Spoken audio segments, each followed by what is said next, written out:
This is 20 minutes of impact from the United States Energy Association Power Sector Podcast, sponsored by Uplight. I'm Herman K. Trabish. I covered the power sector since 2006, and I currently report for Utility Dive. In this episode of the podcast series on the demand stack, my guest is Michael Grasso, a veteran of the Distributed Energy Resources, or DER business, and currently the CEO and founder of software as a service provider, GridRails.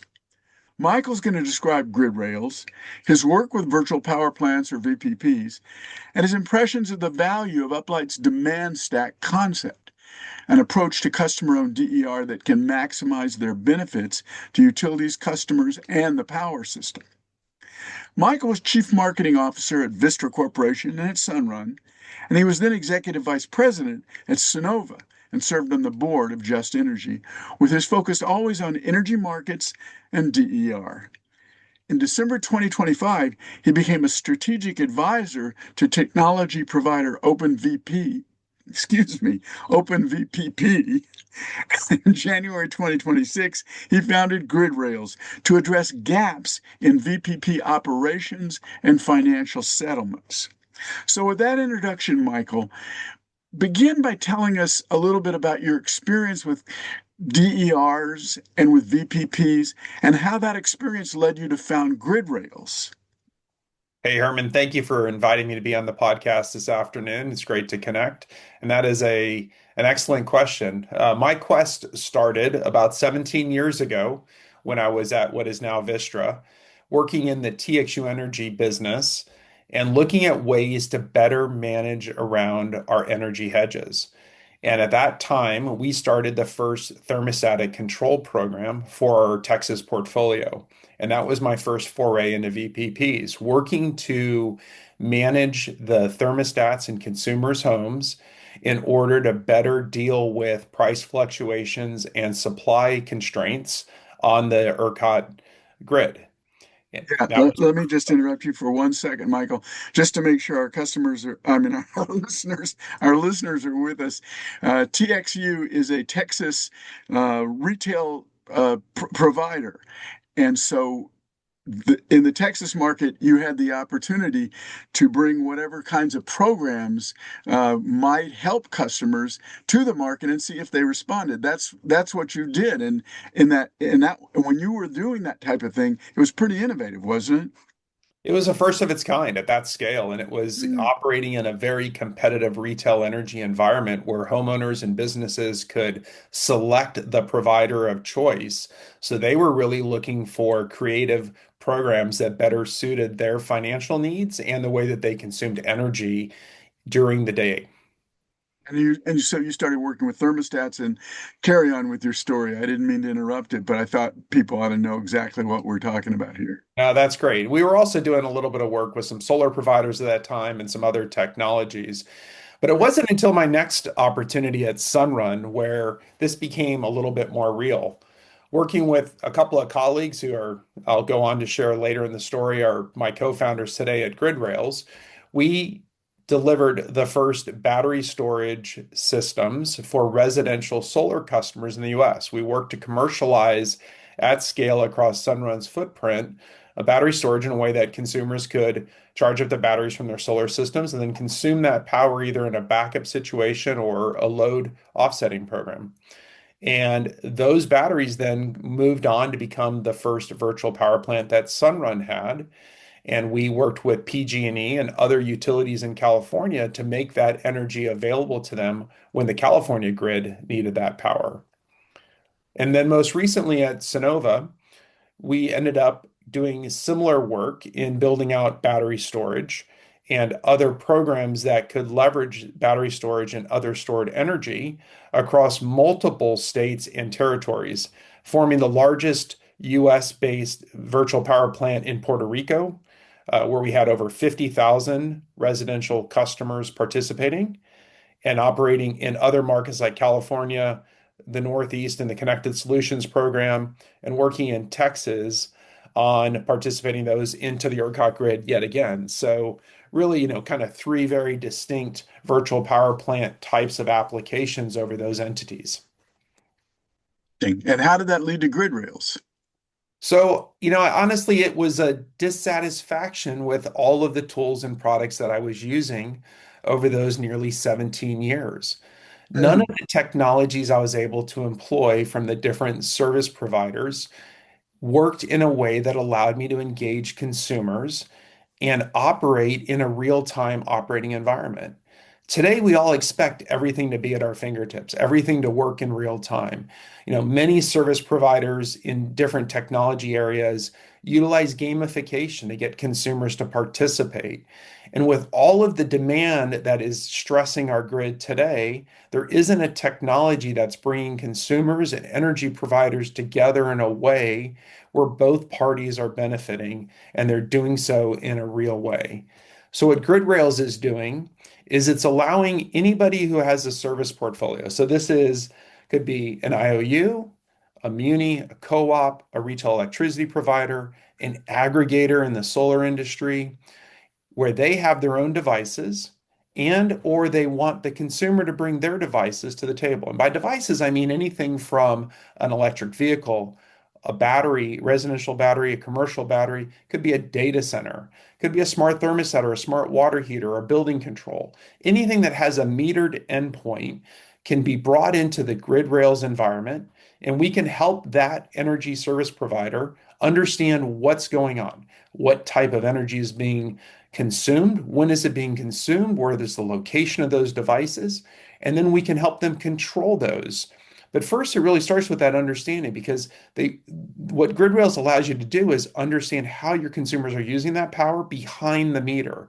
That utility relationship typically stops at the meter, and so they don't understand what's happening behind that meter. And grid rails enables them to do that and build the right products and services for them to then take it to that control layer. Now, the, I the see. theme that runs across our platform that it makes this so interesting is the settlement. Because everything that we're doing is in real time. So when I say real time, I'm saying sub 200 milliseconds. So it's like instantaneous. The energy moves across the grid. We can do the measurement and verification of what was produced and what was consumed. And we can, in real time, settle that, meaning we can give you that quantification of the energy consumed and we can move the finances that go along with it. So you now have two endpoints that can settle that power in real time between A and B. And that allows you to do things like incentivize a customer to participate in real time, tell them how much energy they used or didn't use, and give them incentives for that in real time, and get that consumer to want to be part of your program moving forward, not to opt out, not to not allow other devices that they own to be in it, but to actually engage them and get them to participate in real time. Interesting. I want to move on to the next question about the demand stack, but I want to just clarify. So when you say software as a service, it's because you take your software and you provide it to whatever kind of energy provider or aggregator or whatever is out there. You adapt it so that it suits their business. But the basic things is knowing how much a customer is providing to the grid, how much value that it has, and to get the aggregator or utility to pay for that and to get the customer that owns those resources paid. Am I saying that right? That's right. We're providing that software layer so that they can work better with their customers in their serving territory and manage around oversupply, undersupply, price signals, whatever challenge they're up against. The Grid Rails platform is adaptable to help them work with their consumers and their consumers' energy demands. You're in a perfect position to understand what is in a demand stack, and that's an important question, and whether it could serve utilities or other energy providers in the same way that through the traditional idea of a supply stack that utilities and system operators and others use as part of their planning and operations. And that's the first thing I want you to tell us a little bit about, Michael. Does that idea of all those things that are in a demand stack, tell us a little about what you think uh, should go into a demand stack and how all those things could add up to something that is as valuable to an energy provider as the supply stack that they're familiar with having, how much coal they have, how much natural gas they have, how much nuclear energy, how much solar, how much wind. That's what is in the supply stack. Hmm. Tell us a little bit about how you see the things in the demand stack, and whether they could work equally well in planning and operations. So I think everybody who's operating in this electric grid space in the US understands that there is more demand now for electrification than we've ever seen. The next 30 years are outpacing the past 100 years, right, by an order of magnitude of 50 to 75% more demand. And that's because we're electrifying everything. And in that electrification of everything, we have data centers that are coming online. They're going to be heavy demand users, we project. But we're also seeing our vehicles move to being electrified. We're seeing more HVAC demand in the home being required. So heating, ventilation in the home, in the business as our temperatures heat up. We're just seeing this gradual increase that's now starting to accelerate. What our premise is with grid rails is all of those devices that are demanding more energy, whether that is an EV or a battery system that's attached to your house, or one of these smart devices that's doing heating or cooling of water or air, is also an energy source. So everything that's creating this demand can actually be managed to reduce this demand. And if you look at the numbers, not to get too technical on the numbers, but it's 400 gigawatts of additional peak power are being required. But if you look at all the devices that are coming online over the next decade that are demanding that power, you have about 800 gigawatts of power that you can actually manage around. So if we can get control of these devices and ensure that we are charging cars when it makes the most sense, we are offsetting thermostats or water heating when it makes the most sense, we're better utilizing power that's stored inside batteries, that we're utilizing on-premise resources for data centers like backup storage, fuel cells, other technologies that are going to be incorporated generators that are helping them manage around their supply. If we utilize these devices that are both the demand side of the energy equation, they can also become part of the supply side of the equation. But that requires orchestration, and that's exactly the problem that Grid Rails is tackling. You have to know what's there and understand it before you can manage it. And so you need the visibility and you need the control, and then you need the settlement because the world we operate is one of economics. So if I don't get incentivized to do the right behavior, I'm not going to participate in the right behavior. I like that you use the word do this because it makes sense, do that because it makes sense. The thing that makes the most sense to me, and that's why I keep kind of harping on this idea, is that if a utility starts with its planning processes to understand that seeing all these things as one organized set of resources, a demand stack, uh, then it can start making sense of when it can use those things instead of running a natural gas plant or overusing a nuclear plant. Does that sound right to you? It does. I've been on the generation side, and I know how expensive it is to peak the plants that are required to provide that additional energy. And I think that, the first element in planning for a stable grid is understanding. Like you have to know what's going on. And unfortunately, the utilities today, most of the energy supplying companies today do not have good visibility beyond their own meter. So they don't understand, is that electric vehicle plugged in? When Right. is that electric vehicle scheduled to be charged? Is the battery going to, pull power from the grid today or not, and when? In addition to having to deal with all the weather events and the other activities that are already creating volatility in the market. And things happen in the wild, right? People peak power in different ways and drives congestion on the grid or drives price surges. So the ability to give the grid operators, the energy suppliers, the tools to start to see and understand and then to control and to do so with a financial edge is what will allow us to better balance resources over time and drive to better grid utilization. The grid is changing fast, with data centers, electrification, and extreme weather driving a surge in energy demand. Utilities can meet the moment with existing resources by activating energy customers and their connected devices with Uplight's integrated demand stack.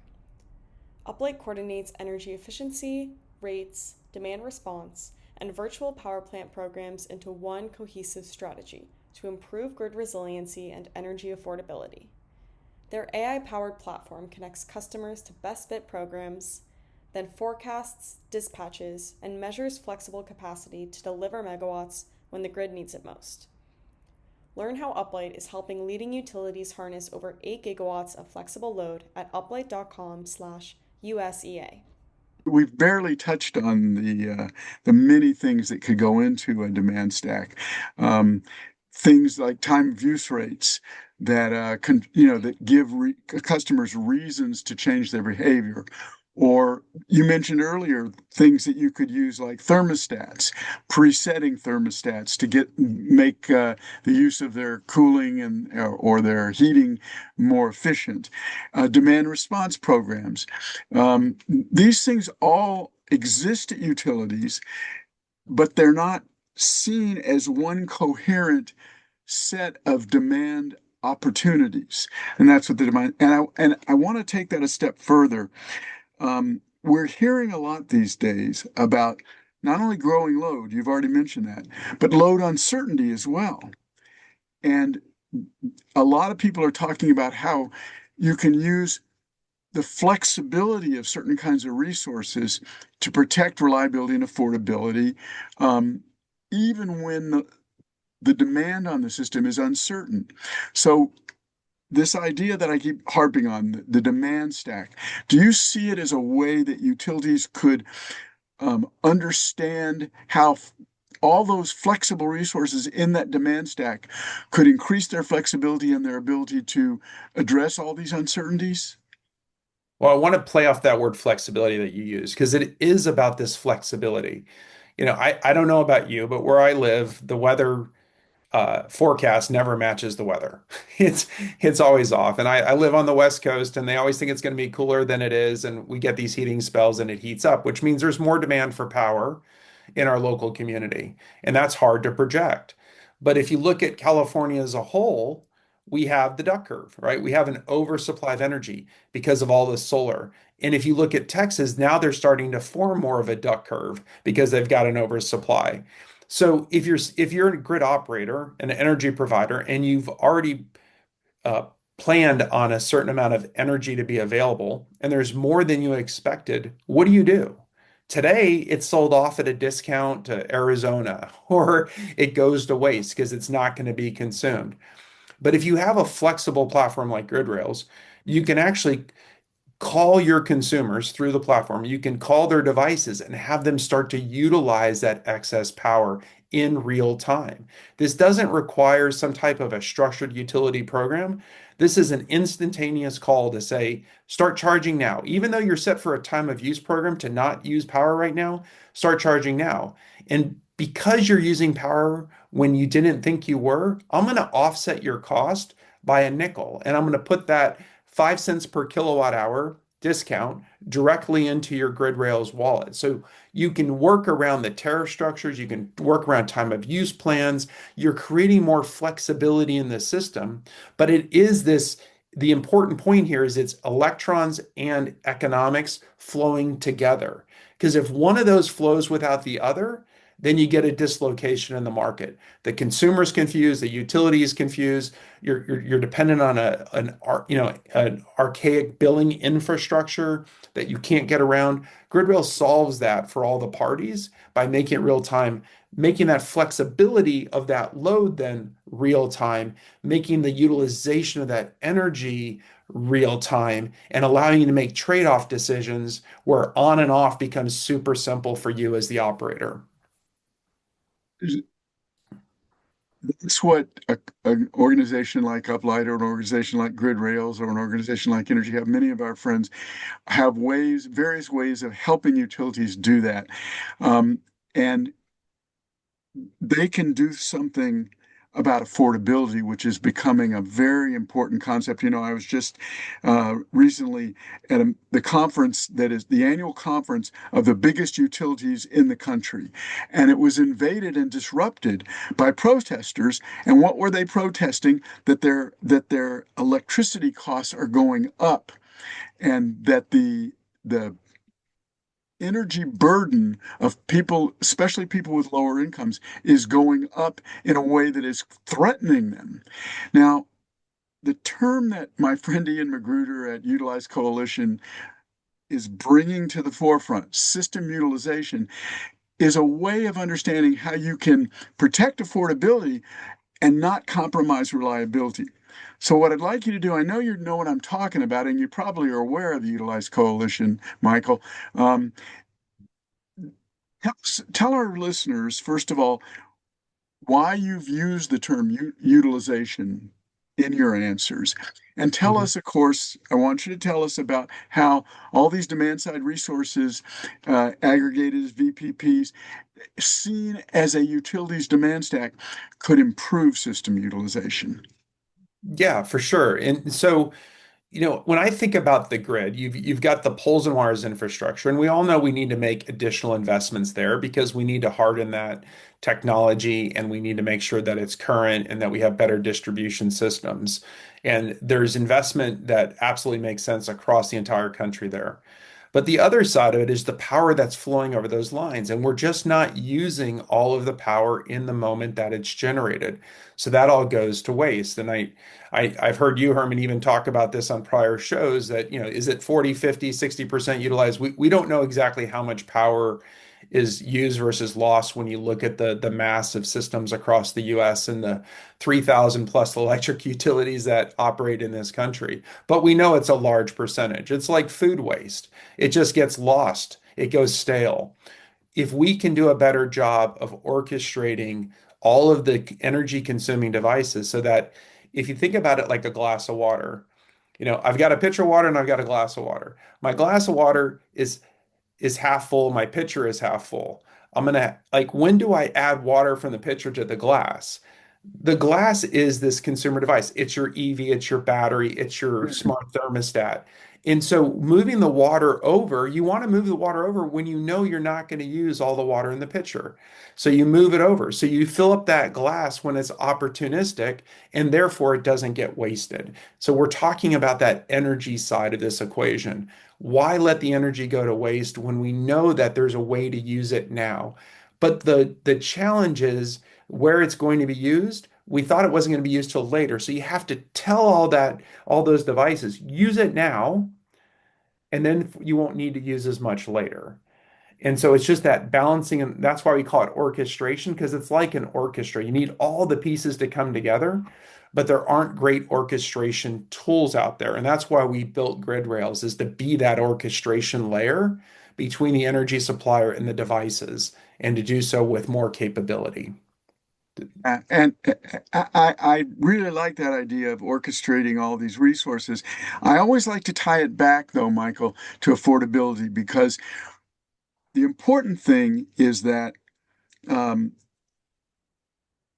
if utilities and system operators build the whole system to meet the highest demand, and sometimes they feel like, oh, if load is growing, we've got to add more generation, or we've got to add more infrastructure that can lift that peak demand, that peak supply up to meet that peak demand. But the other option that people are talking about more and more these days, and it's what you're facilitating at Grid Rails, is not building up the supply to meet that peak demand, but reducing that peak demand. And the way you're reducing it is you're shifting it to other times when, like you said, the grid is only being used 50%, 60%, 40% of the time of its capacity is being used. So you don't have to spend money to add more infrastructure and generation to meet that peak demand. Instead, you're using resources that are already out there, right? And you're using them at different. You're storing it in batteries that can be used when demand grows instead of adding a power plant to be used when the demand grows. Am I saying all this right, Michael? Yes, you are. And I was addressing in my prior comment the loss of power, which creates waste, which drives up power prices. Yeah. But the incremental investment in these peaking facilities is obviously also incrementally very expensive. That last 10% that is required for peaking, or those technologies that only get deployed one time a year, or for some number, 100 hours a year, like that's extremely expensive generation. And that can be offset with more tools that can coordinate and be flexible on the grid and can allow us to avoid those times or significantly reduce them. It's a better way of making the trade-offs that lower prices across the entirety of the grid. And the utility or the system operator doesn't have to pay for that additional infrastructure and generation.